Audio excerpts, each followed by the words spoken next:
Hello hi नमस्कार मु मौसुमी आपण मन स्वागत करुच्ची मो यूट्यूब चैनल मौसुमी मंडल किचन को। सर्वप्रथम हैप्पी दिवाली।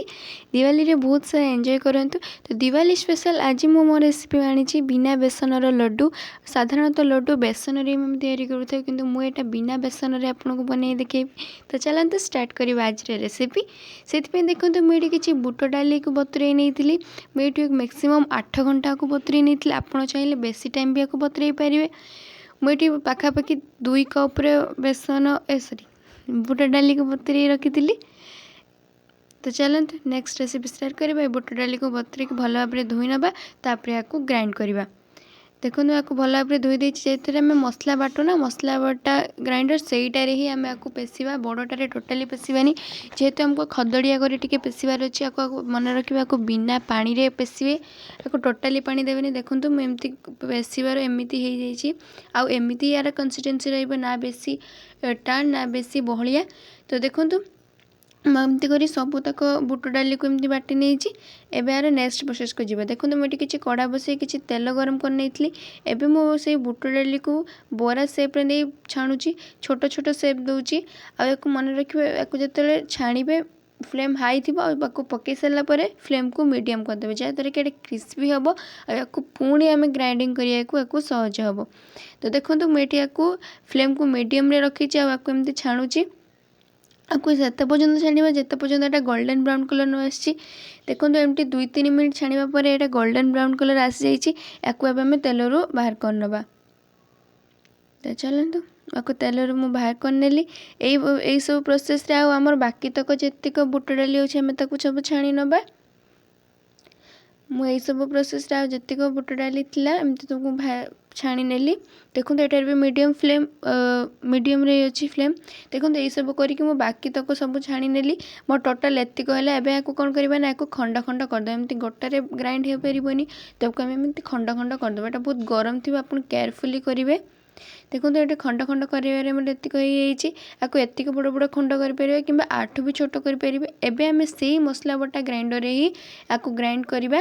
देखो ग्राइंड कर सारापर यहाँ केमी यार देखो ये केते झुड़झुड़ अच्छे आप एमती कहीं आपको रखिए।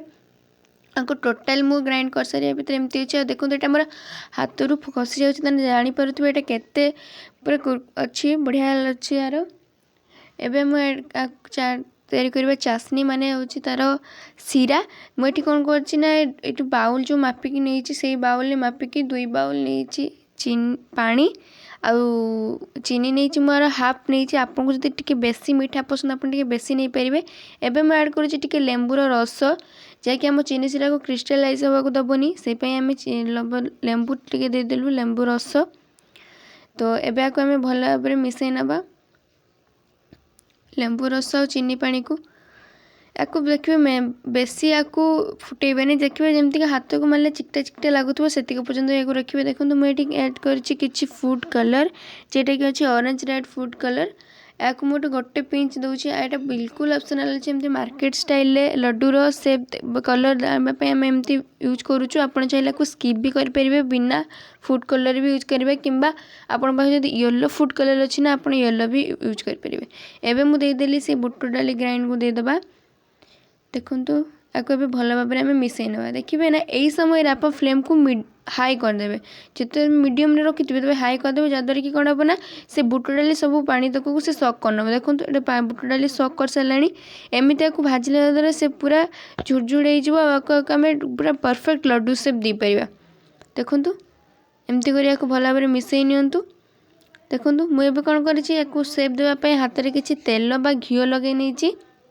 हाँ आपड़ चाहिए ये किसी ड्राई फ्रुट्स ऐड करेंगे।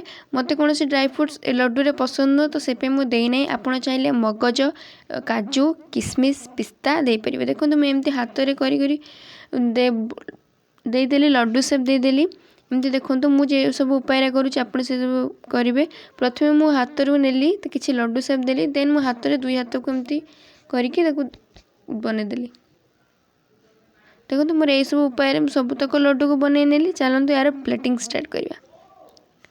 देखो ये जो पेपर इजिली कौन से मार्केट रे आपणकर ग्रोसरी शॉप मानक मिल प्लीज़ दयाकोरी ये रेसिपी को ट्राई करंतु और जदि मो वीडियो भल लगुच लाइक कमेंट शेयर करंतु मो चैनल को सब्सक्राइब करिया को टोटली भूलंतुनी धन्यवाद। या आगुरु मध्य मो चैनल बहुत सारा मिठा रेसिपी जमती रसगोला छेनापोड़र रेसिपी तार लिंक सब मो डिस्क्रिप्शन दे देथिबे आपण प्लीज जाके चेकआउट करनियंतु। मु आशा करूची आपनको सब रेसिपी भल लागिवो।